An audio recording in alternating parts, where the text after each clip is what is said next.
किसी को भी दुख देने वाले कर्म नहीं करने की, कड़वे बोल नहीं बोलने की, बहुत बहुत खीरखंड होकर रहने की, किसी भी देहधारी की स्तुति नहीं करने की, श्रीमत पर चलकर रूहानी खिदमतकार बनने की। सर्वशक्तिवान परमपिता परमात्मा की हम आत्माओं के लिए आज की मुरली से शिक्षाएं। स्व के प्रति और सभी आत्माओं के प्रति हमें सिर्फ अब शुद्ध संकल्प का व्रत करना है और दृढ़ता द्वारा निरंतर करते हुए अपनी वृत्ति को परिवर्तन करना है और परमपिता परमात्मा के दिल तख्त का हक प्राप्त करना है।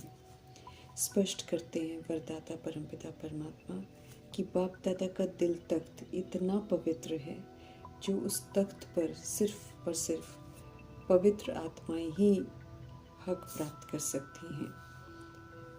इसलिए मनसा वाचा कर्मणा, सिर्फ पवित्र ही हमें सोचना है, पवित्र वर्ड्स बोलने हैं, वरदानी वर्ड्स बोलने हैं और सुखदायी कर्मा करना है। तो जब हम निराकारी मनसा वाले बन जाएंगे, निरअहंकारी वाचा वाले बन जाएंगे और निर्विकारी कर्मणा वाले बन जाएंगे, तब हम पवित्र आत्मा कहलाएंगे। तो मनसा को, वृत्ति को, दृष्टि को, कृति को, स्मृति को, सबको पवित्र बनाना है। ये हमें ध्यान रखना है। पवित्रता के सागर परमपिता परमात्मा ये स्पष्ट करते हैं कि अगर संकल्प में भी अपवित्रता हुई या फिर कोई मर्यादा की लकीर को हमने क्रॉस कर दिया या मर्यादा के खिलाफ जाकर हमने अगर कोई संकल्प कर दिया, तो बाप के तख्त का हक हम प्राप्त नहीं कर सकेंगे, बल्कि और ही गिरती कला में नीचे चले जाएंगे। इसलिए निरंतर स्व पर अटेंशन रखते हुए हमें पहले शुद्ध संकल्प के व्रत के द्वारा अपनी वृत्ति को परिवर्तन करना है, उसे हमें शुद्ध बनाना है। आत्मा भाई भाई की वृत्ति हो जाए और सभी के प्रति सिर्फ शुभ शुद्ध संकल्प ही उत्पन्न हो, इसका हमको ध्यान रखना है। यकीन दिलाते हैं वरदाता परमपिता परमात्मा कि वृत्ति परिवर्तन से हमारा जो भविष्य जीवन है ना, वो भी बदल जाएगा। जीवन रूपी सृष्टि को बदलना है तो अपनी वृत्ति को पवित्र बनाना है, ये मीठे परमात्मा का फरमान है। संगम युग में जब हम सब श्रीमत प्रमाण शुद्ध संकल्प, दृढ़ संकल्प का व्रत रखते हैं तो उसका प्रत्यक्ष फल भी मिलता है उसी समय, और वो है सदा काल के लिए बाप दादा का दिल तख्त मिल जाता है। ये संगम युग की विशेष प्राप्ति है जो हम आत्मा को होती है। पवित्रता के सागर परमपिता परमात्मा का संग कर हमें पवित्र आत्मा बनना है। सर्व तरह की शक्तियों का खजाना देते हैं सर्वशक्तिवान परमपिता परमात्मा, ताकि हम सभी ज्ञान मार्ग में निर्विघ्न चलते रहें, सब तरह के विघ्नों को अचल अटोल शांत स्थिर रहकर पार करें और फिर सफलता प्राप्त करें। सर्व शक्तियों को समय पर यूज कर और बहुत काल तक यूज कर हमें संपन्न बनना है और सदा सर्व शक्तियों को साथ रखना है। अव्यक्त इशारे हैं कि हमें अब संपन्न व कर्मातीत बनने की धुन लगानी है। अंतःवाहक स्थिति अर्थात फरिश्ता स्थिति, जो कि कर्म बंधनों से मुक्त कर्मातीत स्थिति होती है, ऐसी स्थिति हमको बनानी है। ये फिर वाहन का काम करती है। सभी के प्रति शुभ भावना, शुभकामना और दुआओं के द्वारा हमें अपने आप को सारे बंधनों से मुक्त करना है। जब हम दैवी गुणों का सहयोग सबको देंगे या सतोगुणी सहयोग देंगे तो हम आत्माओं के जो कर्म बंधन है वो छुक्त हो जाएंगे और हम सभी आत्माएं बंधनों से फ्री हो जाएंगे। सेकंड में बाप के साथ फिर उड़ भी सकेंगे। सर्व हदों से पार बेहद स्वरूप में बेहद के सेवाधारी हमको बनना है। सभी आत्माओं के साथ बंधनों में हम सब बंधे हुए हैं, इसलिए सिर्फ हद के परिवार नहीं बल्कि बेहद की आत्माओं के हित में सोचना है। हमें अब सर्व हदों के ऊपर विजय प्राप्त कर विजयी रतन बनना है। तभी अंतिम कर्मातीत स्वरूप का अनुभव करके हम अनुभवी स्वरूप बनेंगे। विधि पूर्वक चलकर हमको संपन्न और कर्मातीत बनना है, तभी परमपिता परमात्मा के संग हम उड़ सकेंगे। 1 सेकंड में उड़ना है, तो उसके लिए हमको सारे कार्मिक बॉन्डेजेस जो हमने जन्म जन्मांतर जन्म में आकर संपर्क में आकर बना रखे हैं, उसको चुकता करना है। सत्य बाप ही आकर हम आत्माओं को अपना परिचय देते हैं, हमारा परिचय देते हैं और स्मृति दिलाते हैं कि हम सब बहुत समय से उनसे बिछड़े हुए हैं। भूल भुलैया के खेल में खुद को, अपने परमपिता को और अपने घर को भूले हुए हैं। सत्य मार्ग पर चलते हुए हमें एक रस स्थिति बनाकर रखनी है। उसके लिए हमें सदा याद रखना है कि जो सेकंड पास हुआ वो ड्रामा, उसका चिंतन वर्णन नहीं करना है, कोई फायदा नहीं। कल पहले भी ऐसे ही हुआ था, 5000 वर्ष बाद भी फिर से होगा। पहले से ही स्वयं को तैयार रखना है, क्योंकि निंदा, स्तुति, मान, अपमान सब सामने आना है और हमें सब में अचल अडोल रहना है, प्रभाव मुक्त रहना है। सब रूहों के पिता हैं शिव बाबा, वे सदैव कल्याणकारी हैं। सत्य से परिचित कराते हैं, सच्चे सच्चे सत्संग में रहना है। राजयोग सीख कर स्वराज्य अधिकारी बन सतयुग में जाना है। स्वदर्शन चक्रधारी बन अनादि आदि विशेषताओं को धारण कर हमें सतुगुणी और सतयुगी संस्कार बनाने हैं। हमें अब अपने आप को आत्मा समझना है और एक परमपिता परमात्मा को याद करना है और उनकी ही श्रीमत पर चलना है। अब हमें किसी भी देहधारी बाप, टीचर, गुरु को याद नहीं करना है। बुद्धि में अब एक निराकार परमपिता परमात्मा को ही रखना है। विदेही शिव पिता परमात्मा ही हमारे बाप भी हैं, वो हमारे टीचर भी हैं, वो हमारे सतगुरु भी हैं और किसी के पास हमको भटकने की ज़रूरत ही नहीं है। हमें ये स्मृति में रखना है कि हम संगम पर खड़े हैं और ये पुरुषोत्तम संगम युग कहलाता है और इसमें हम सभी आत्मा रूपी पुरुषों को कहा गया है कि उत्तम बनो। और लक्ष्मी नारायण का लक्ष्य दिया है, उनके घराने में जाने के लिए हमको उत्तम पुरुषार्थ करके पुरुषोत्तम बनने की समझ मिल रही है। उनके घराने में आने वाली आत्माएं सर्व सजाओं से मुक्त हो जाती हैं। समझ मिली है कि जब सतो प्रधान हम होते हैं तो शरीर भी सतो प्रधान होते हैं, फर्नीचर भी सतो प्रधान होता है। अभी तमो प्रधान बन गए हैं, इसलिए शरीर भी तमो प्रधान बन गया है, रोगी बन गया है और फिर फर्नीचर भी वैसे ही है, काटने वाला, डंक मारने वाला। तो अभी हमको फिर से बाबा कहते हैं सतो प्रधान बनो, फिर से गोल्डन एज में चलो। बहुत समय के बाद सच्चा साथी मिला है, तो अब बस इन्हीं के संग में रहना है। झूठ के संग में रहकर देख लिया है, टोटल दुर्गति हो गई है। अब सदगति के लिए परमपिता परमात्मा के संग ही रहना है, राइटियस मार्ग पर चलना है। उसी में सुख है, उसी में शांति है। जन्म सिद्ध अधिकार देने के लिए आए हैं शिव पिता परमात्मा, तो हमें अपना जन्म सिद्ध अधिकार जरूर लेना है। कल्प में एक ही बार आते हैं अधिकार देने के लिए और सारे अधिकार देकर जाते हैं, तो एक ही समय है सर्व अधिकार प्राप्त करने का। हर बात की रियलाइजेशन करा रहे हैं, तो महसूसता की शक्ति से हर बात को समझते हुए हमें अपनी ओरिजिनलिटी में लौटना है।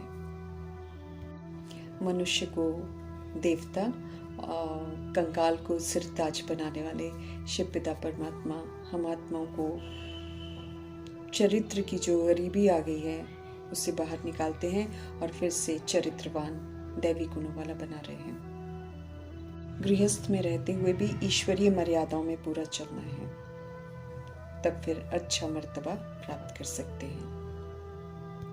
यूं तो पुरुषार्थ किया हुआ कभी भी व्यर्थ नहीं जाता है, लेकिन अगर हम कम पुरुषार्थ करते हैं तो फिर सजाएं जरूर मिलती हैं। इसलिए उत्तम पुरुषार्थ करके बिना सजा खाए हमें पूरा वर्षा लेना है। याद की यात्रा में रहकर हमें अपने पाप कर्म भस्म करने हैं, उसके बिना ये विनाश होंगे ही नहीं। अपने आप को बार बार याद कराना है और अन्य आत्माओं को भी समझाना है कि पहले अपने आप को आत्मा समझो।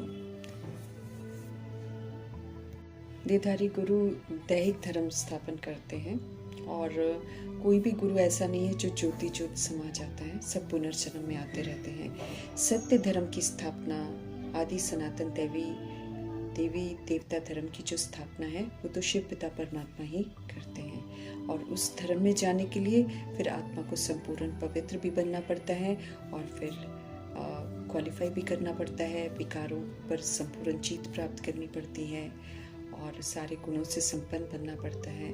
मर्यादाओं की लकीर के अंदर रहकर सबूत देना पड़ता है, किसी भी तरह की हिंसा नहीं होनी चाहिए, इसका भी सबूत देना पड़ता है। तब उस सुंदर सी दुनिया में जा सकते हैं। शिव पिता परमात्मा राज्य भाग्य देकर जाते हैं, इसीलिए आत्माएं कल्प के बाद भी कुछ तो याद रखती हैं। यथार्थ तो याद नहीं रहता है, लेकिन याद जरूर करती हैं, क्योंकि भगवान ने उत्तम कर्तव्य करके दिखाए हुए हैं सृष्टि रूपी ड्रामा में, जिसकी वजह से यादगार में फिर उनकी महिमा बहुत होती है। स्पष्टीकरण उसका परमात्मा कर करते हैं। हम आत्माओं को मन मना भव होकर रहना है, मन सदा हमारा प्रभु में लगा रहे, एक बाप को ही याद करना है। अब हमको किसी की स्तुति नहीं करनी है और किसी देहधारी को याद नहीं करना है। ये अच्छी रीति समझना भी है और औरों को समझाना भी है। शिव पिता परमात्मा पढ़ाते हैं और पढ़ाई अच्छी रीति पढ़कर धारण करके इसका स्वरूप बनना है। अल्फ को समझना बहुत ज़रूरी है। जब अल्फ समझ जाते हैं तो बेबादशाही अपने आप समझ में आती है। जब तक अल्फ नहीं समझा तब तक कुछ भी बुद्धि में नहीं बैठेगा। इसलिए परमपिता परमात्मा बार बार याद दिलाते रहते हैं कि इस जो कोई भी सोल हो उसको अल्फ का राज पहले समझाओ। हमें विचार जरूर करना है कि कैसे हम सबको सत्य से परिचित कराएं। अपवित्र बनने से दुनिया पुरानी हो जाती है, कंकालपना आ जाता है। अब फिर से नई दुनिया स्थापन हो रही है। पवित्रता जो है ये दुनिया में नयापन लाएगी, तो अभी हमें श्रीमत पर चलकर पवित्र जरूर बनना है। सत्युग फूलों का बगीचा है, इसीलिए वहाँ पर जाने के लिए हमारे अंदर जितने भी विकार रूपी कांटे हैं और जितना भी देह का भान और देह का अभिमान रूपी कांटा है, इसको निकालना है। क्योंकि कांटों के साथ हम फूलों के बगीचे में नहीं जा सकते हैं, ये परमपिता परमात्मा स्पष्ट करते रहते हैं। सत्य जो सुनाया जा रहा है उसको रियलाइज भी करना है। आत्मा का रियलाइजेशन चाहिए, कहाँ वो रहती है उसका रियलाइजेशन चाहिए, कौन है उसका वो रियलाइजेशन चाहिए। तो ये स्मृति को पवित्र बनाना है। सच्चाई जो बाबा सुना रहे हैं उसको फीड करके स्मृति को पवित्र बनाना है। पवित्र स्मृति से फिर पवित्र दृष्टि वृत्ति स्वतः ही बन जाएगी। सर्व दुखों का कारण है देह का अभिमान, तो इस देह के अभिमान को खत्म करके निवारण करना है, फिर स्वर्ग में जाना है। शांति धाम की रहने वाली हम आत्माएं फिर से परमपिता परमात्मा से पढ़कर देवता बन रहे हैं, बनकर फिर दूसरों को बनने में मददगार बनना। ज्ञान गुण शक्तियाँ जो हमें मिल रही हैं उनसे हमें श्रृंगार करना है, अर्थात उसको धारण करना है। कल पहले भी सत्य मार्ग पर चलने से निंदा स्तुति हुई थी, मान अपमान हुआ था। अब फिर से होना है, लेकिन हमें जरा भी उसका चिंतन नहीं करना है। जो हुआ सो पास्ट हुआ, उसको बुद्धि में नहीं रखना है। यूं तो भूलें करनी नहीं है, और अगर कोई भूल हो भी जाती है तो वो पास्ट हुई, उसका चिंतन नहीं करते रहना चाहिए। लेकिन आगे के लिए सावधान रहना है कि हमें और कोई भूल नहीं करनी है, पुरुषार्थ करते रहना है। जो कर्म अच्छे नहीं है या फिर जिसको भूल माना जाता है वो हमें करना नहीं है, नहीं तो फिर दिल खाता रहेगा कि ये खराब काम हुआ है। सत्य मार्ग में अगर हम सच्चाई के अनुसार नहीं चलते हैं तो दिल जरूर खाता है। किसी को भी हमें दुख नहीं देना है। देह अभिमान में आकर व्यवहार करते हैं तो हम दुख देने के निमित्त बन जाते हैं। तो जो काम नहीं करने हैं वो नहीं करने हैं, और जहाँ कहीं डाउट आए तो फिर बाबा से पूछ लेना है। बिना पूछे कोई चीज़ उठानी नहीं है, किसी भी तरह की चोरी नहीं करनी है, कड़वा नहीं बोलना है। कड़वा बोलने से बाबा कहते हैं आत्माएं दुश्मन बन जाती हैं, तो दुश्मनी करके मार भी देते हैं। अब हम खीरखंड वाली दुनिया में जा रहे हैं, इसलिए हमें आपस में लून पानी नहीं होना है। लून पानी के संस्कार होंगे तो फिर सूर्यवंशी घराने में नहीं जा सकेंगे। तो खीरखंड वाली दुनिया में जाने के लिए यहाँ पर मिलजुल कर रहना है। काम विकार भी दुखों का कारण है, इसलिए इसकी भी पूरी परहेज करनी है। ये महाशत्रु है आत्मा का। आत्मा इसकी शिकार हो जाती है तो फिर उसके बाद सिर्फ रोती है, पछताती है, कुड़ती है, अपने कर्म कूटती है और फिर एक दो को दुख देने के निमित्त बन जाते हैं। कांटों से फूल बन रहे हैं, इसलिए कांटों से दूर रहना है, उनको यूज नहीं करना है। हमें सच्चाई के रास्ते पर चलते हुए खुदाई खिदमतगार बनना है, रूहों की सेवा करनी है, सबको सत्य से परिचित कराना है, परमात्मा से सबको जोड़ना है। फिर से सारी रूहें सतो प्रधान बने, ये शुभ भावना शुभकामना रखनी है। एक परमपिता परमात्मा को ही याद करना है। योग अग्नि में सारे विकर्म विनाश करके खुद को फ्री करना है, कर्मातीत बनना है। याद की यात्रा में रहकर लायक बनकर हमको शिवपुरी भी जाना है और विष्णुपुरी भी जाना है। अब रावणपुरी की जो बातें हैं उनको सदा के लिए भूल जाना है। यूज नहीं करेंगे तो वो मर्ज हो जाएगा। सूर्यवंशी घराने में जाने का पुरुषार्थ करना है। हमें अच्छी रीति हर बात धारण करनी है। कलयुगी देह के संबंधियों को याद नहीं करना है, अब हमें सिर्फ बाबा को याद करना है। सर्व की सदगति करने आए हैं परमपिता परमात्मा, तो उन्हीं की श्रेष्ठ मत पर चलकर सदगति ही करानी है। श्रीमत के विपरीत जाकर दुर्गति हो जाती है। सच्चा ब्राह्मणपन रचता और रचना के ज्ञान को बुद्धि में रखते हुए उत्तम पुरुषार्थ करते हुए फरिश्ता स्थिति बनानी है और फिर फरिश्तापन देवता बनने के लिए क्वालिफाई करना है। उत्तम वैल्यूज की शिक्षा देकर हम आत्मा को वैल्यूएबल बनाने वाले शिव पिता परमात्मा जी का धन्यवाद करते हुए